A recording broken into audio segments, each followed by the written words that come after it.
Today, we're going to talk about how Trump has been terrifying the other world leaders and creating wins for America.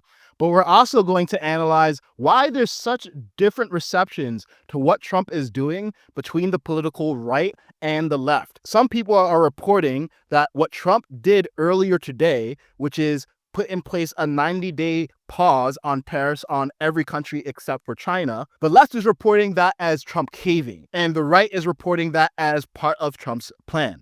And I'm going to give you the perspective of the left and the perspective of the right, and actually give you my thoughts on who is actually more correct, because I don't think the truth is in the middle. I think one side clearly has more evidence to bear. So here's how the left is reporting this. Gavin Newsom tweeted that Trump caved. So why do people like Gavin Newsom believe that Trump caved on this point? Well, the argument would need to be something like this.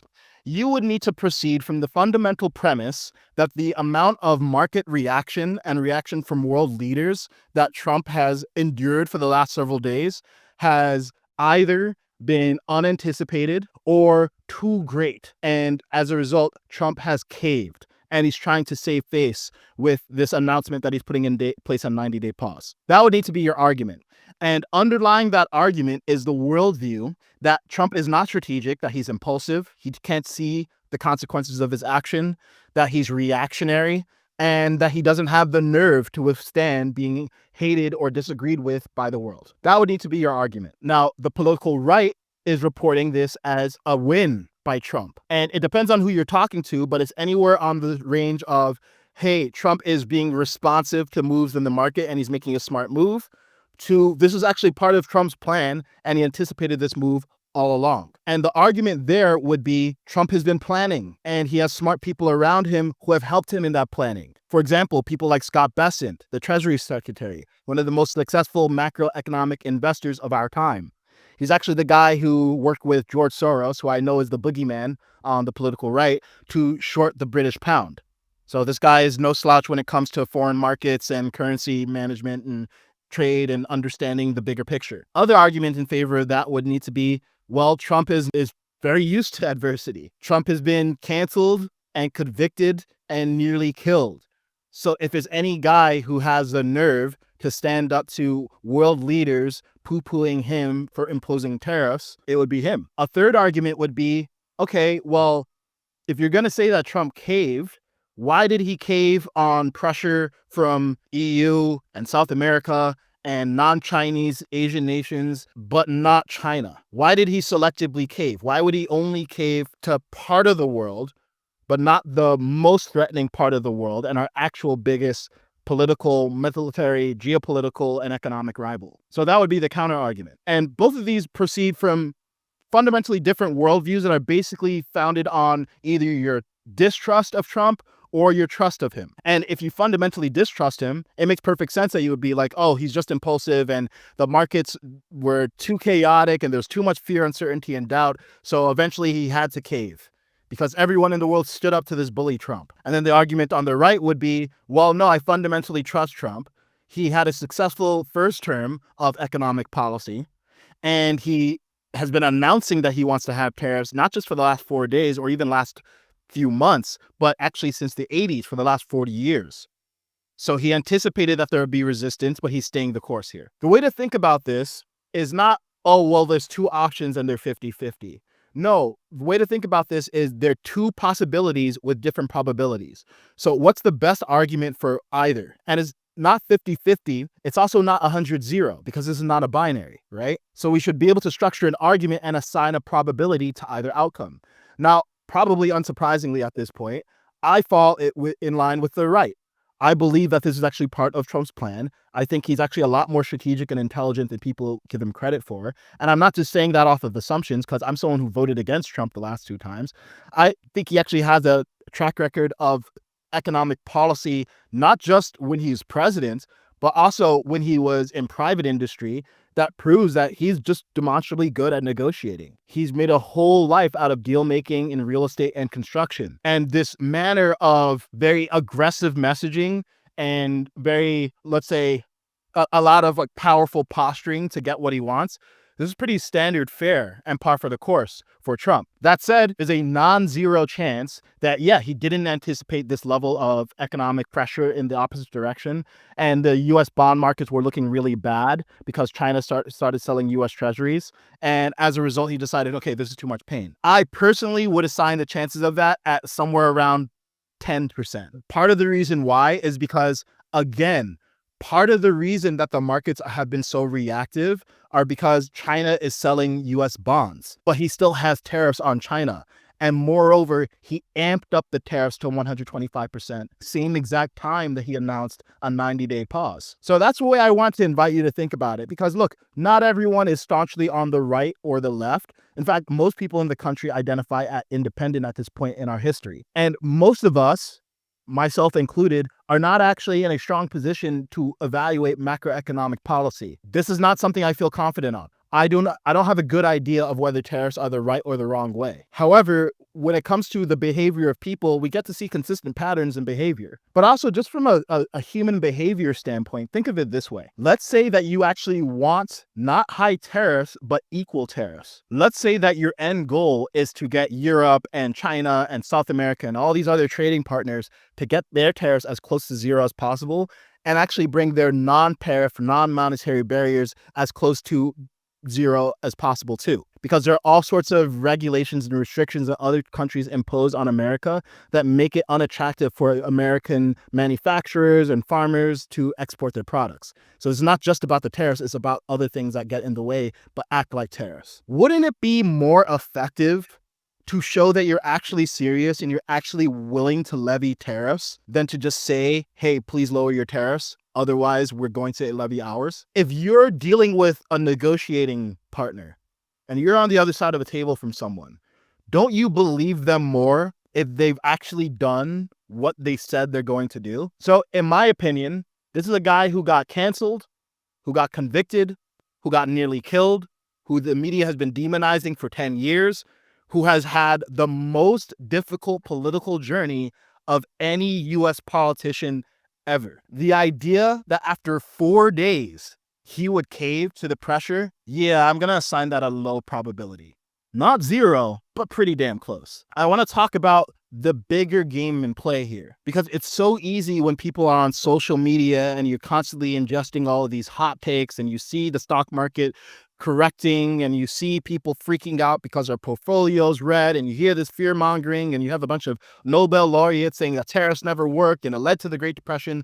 It's so easy to myopically focus on the moves of the chess pieces rather than zooming out and evaluating the whole chessboard. So let's look at what's been happening on the chessboard. All across the world, other countries have been responding to tariffs with either lowering their tariffs, proposing lowering their tariffs, or offering concessions to the US in response to our tariffs. Let's start with the European Union. The EU publicly proposed a 0 for 0 tariff agreement to eliminate tariffs on industrial goods between the US and the EU. And their goal was to de-escalate trade tensions with the US. Now, they have said that they're willing to engage in retaliatory tariffs, but they've made it clear that they're willing to get to 0-0. Which is something close to what Trump has wanted. Elsewhere in the world, India is considering slashing tariffs on, in their case, $23 billion of US imports in response to our 26% tariff on them. And they're proposing slashing the tariff that they impose on us for electronics from 20% to 10%, for gems and jewelry from 5% to 2%. Auto parts from 15% to 7%. Back on the Western Hemisphere, our neighbors to the south, Mexico. Did you know that they deployed 10,000 National Guard troops, the Mexican National Guard troops, to the US border to help with illegal immigration and fentanyl? Up north, did you know that Canada invested $1.3 billion in border security, 10,000 in frontline personnel to monitor the northern border, appointed a fentanyl czar to deal with fentanyl coming from Canada into the US? That's in response to tariffs. Back out east, Taiwan. Taiwan has offered to cut tariffs on US goods, likely energy and agriculture, and boost their imports. In private industry in Taiwan, Taiwan Semiconductor announced months ago over $100 billion of investment in the US. That's a huge deal because the majority of semiconductors and AI chips that we rely on for large language models and for military technology, come out of Taiwan more generally and out of Taiwan Semiconductor more specifically. That's a big win for the US. They also announced that they're planning on building some factories here in the US. This is huge from a geopolitical standpoint because one of the reasons that Taiwan has been such a hot button issue is because, yes, I think part of it is benevolence and U.S. caring about the sovereignty of Taiwan. But honestly, I think the majority of it is because we're dependent on Taiwan. And if China takes over Taiwan, we are cut off from the resources that we need for AI and military technology. So this goes beyond economic implications. In Japan, they agreed to increase investments in the U.S., and they've said that they want to prioritize purchases of American resources. Vietnam, they cut their tariffs on liquid natural gas from 5% to 2%, on cars from around 45% to 64% to 32%, ethanol 10% to 5%. Brazil, making similar moves. So that's what's been happening all across the world in just the last few months, and in many of those cases, the last few days or weeks, in response not just to the threat of tariffs, but to the actual imposition of tariffs. So again, bringing you back to the question, what's more likely here? That Trump didn't realize other nations weren't going to like this, didn't realize that the stock and bond market would react negatively, and is now running away with his tail tucked between his legs on everyone but China for some reason, or that he realized he needs to show a show of strength. So it's like, damn, Kaizen, when you put it that way, it's pretty obvious. I would hope so. And part of the problem here, I think there's some people who it doesn't really matter what Trump does. They will always find a way to spin it negatively. And there's also people who, no matter what, they'll find a way to spin it positively. The way that you cut through the rampant dogmatic negativity and the rampant dogmatic positivity is by reducing things to first principles and assigning probabilities, rather than just committing to whatever emotionally confirms your existing bias. Because we all have biases. I used to have a bias against Trump. I currently have a bias for Trump. And that bias, I like to believe, is built on a foundation of trust and evidence, and me actually like doing what I'm doing right now with you guys and really assessing, why do I believe what I believe? What evidence do I have? What data do I have to support the view? And that's difficult. So most people don't do that. I totally understand, because not everyone's life is about politics and cultural commentary like mine. But when you're not sure, the thing I invite you to do is just try to construct the best argument for and the best argument against, and just see what argument actually seems the most foolproof. Because ultimately, none of us know what's going on in Trump's head. We don't know what's going on in Trump's cabinet, but we can at least make some reasonable guesses and look at where there's logical inconsistencies, decide our probability, and go from there. That's all you got to do. What will make us all better thinkers in this incredibly confusing time of media and social media and misinformation, disinformation, and just everyone spinning things to serve their own agenda, is thinking in terms of second-order consequences and longer timelines, and actually differentiated timelines. So when I say second-order consequences, what I mean is that first-order consequence is saying, okay, in response to A, you do B, right? So in response to A, me threatening tariffs, you do B. Say, if you do tariffs, I'm going to tariff you, right? So that's what happens. It's just an immediate response to what your stimulus is. But the second-order response is the thing that happens after the initial response. Because immediately, of course, when Trump said he's going to put in place tariffs, all these European politicians and economists and Chinese leaders and all these other people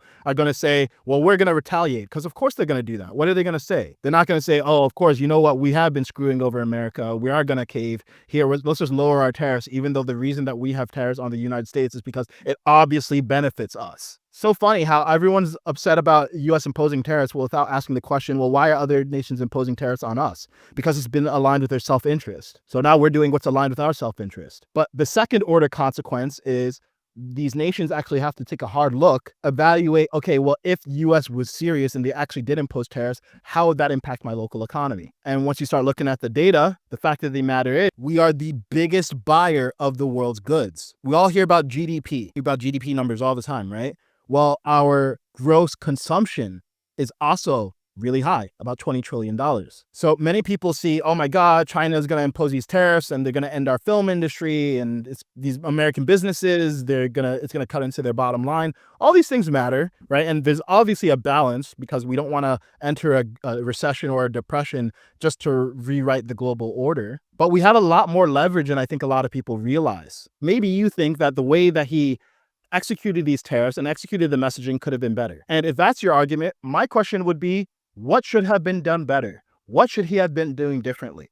Recently on X, Bill Ackman, the famous investor who is an incredibly smart and accomplished guy, he's been critiquing Trump's approach to the tariffs, not the tariffs in general, but the approach to tariffs. And he was actually one of the people saying, hey, he thinks there should be a 90-day pause. And actually, the one good argument for the idea that Trump didn't fully plan this, but he's making a smart move, but he's being responsive to the amount of reaction that he's seeing. One argument you can make is he actually saw statements by qualified people like Bill Ackman and said, you know what? Yeah, 90-day pause would be good at this point. And he followed through on that.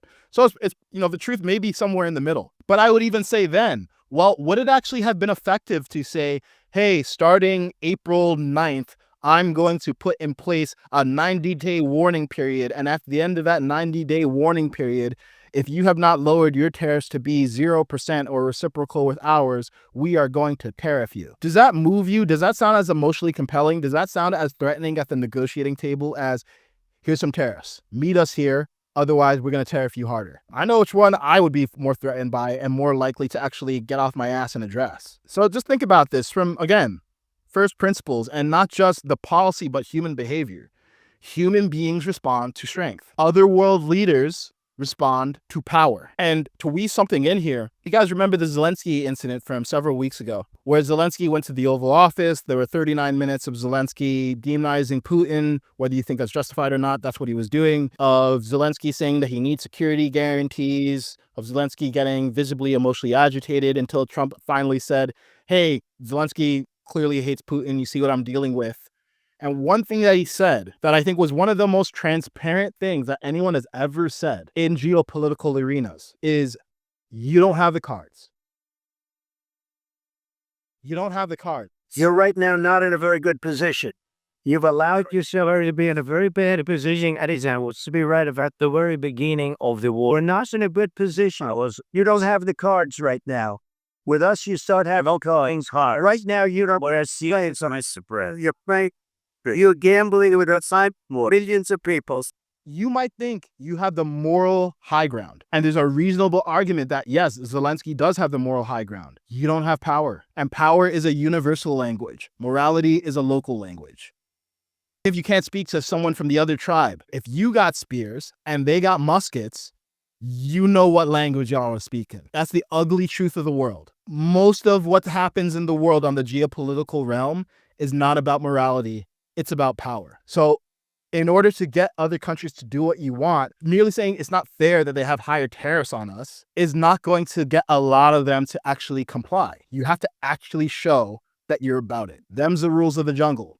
I didn't make them. And I find it personally refreshing that we have a president who I actually do believe is a moral good man. And that's actually crazy for me to say because I used to believe the complete opposite. At this point, I'm actually believe he's a moral good human who's trying to do the right thing, trying to bring peace to the world, trying to end bombings and wars and all this other stuff, and demonstrably did that during his first term. And he's not naive. He understands the laws of a jungle. And he understands that, hey, to get respect from bullies, you gotta be a bully yourself. Xi Jinping is never gonna lower his tariffs because America asked nicely. In fact, none of these countries were ever going to lower their tariff. Their incentive is to do anything but that because tariffs have been working for them.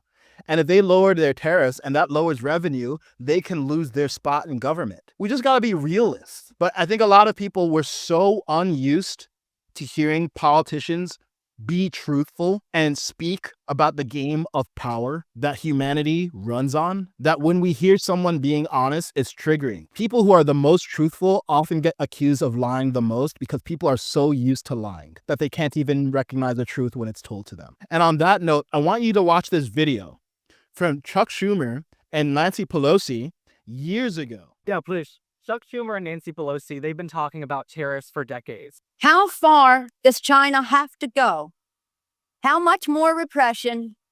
How big a trade deficit and loss of jobs for the American worker? It says to the Chinese that their unfair trade policies have got to end. It says to the Chinese, this is a shot across your bow. Reform, because if you don't, there are going to be dramatic consequences. How come when these Democrat elites want tariffs, everything's hunky-dory, but when President Trump wants tariffs, all hell breaks loose? Do you see this double standard? I love this guy. Whoever the hell that is. That's really nice. I appreciate that question. No, Chuck Schumer, Nancy Pelosi, everybody knew you had to do it, but they never had the guts to do it. It does take guts. It even takes guts for our country to go through it. That's why I say be cool. They were saying about, see, just be cool. It's going to work out. Imagine that. The same people who are criticizing Trump now for doing what they wanted done years ago. It's the same people. These people always just say what sounds good and what will get them votes, but they don't actually have the Constitution and the moral integrity and the clarity to follow through on it. And this is part of why I left the left. So what these people can't seem to acknowledge is that he's actually doing some things that they agree with, but they're so locked into their tribe that they can't acknowledge it. It's so sad. It's so sad how even when someone is actually doing what you wanted to do, but did not have the efficacy to do, you still can't acknowledge it. And personally, I am just so tired of this. I'm tired of the tribalism on both the right and the left. And there's something refreshing about someone who is willing to do politically unpopular things because they believe that's right, because they're more interested in doing what is good rather than what sounds good. I would hope that the reaction to that, instead of making up theories of mind about him trying to take advantage of America and being a negative person and saying that he's a bad person because he's a billionaire, we actually stop and evaluate from this perspective, hey, how could this be good for America? And if we just started doing that, good Lord, would this whole political dialogue be a little bit more palatable. So don't blindly trust but verify, and just don't take such a negative view, because negativity is miserable. Have a little hope.